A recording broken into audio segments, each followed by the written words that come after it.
Vətən sevgisi elə bir duyğudur ki, onu nə pulla almaq, nə də sözlə ifadə etmək olar.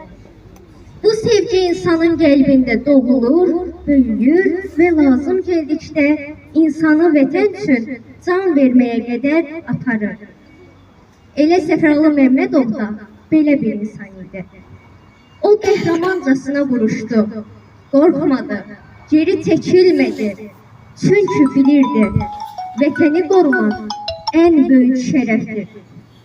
Onun igidliyi, mərdliyi və vətən sevgisi bu gün bizim üçün bir örnəkdir. Biz bəzən qəhrəmanlığı filmlərdə, kitablarda axtarırıq. Amma qəhrəmanlıq elə bizim torpağımızda, bizim xalqımızın qanında var.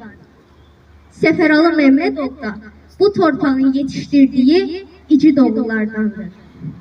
Biz onların yolunu davam etdirməli, vətənimizi daim sevməli və qorumalıyıq.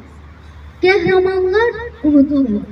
Onlar xalqın yaddaşında, millətin ürəyində əbədi yaşayırlar. Allah bütün şəhidlərimizi rəhmət eləsin.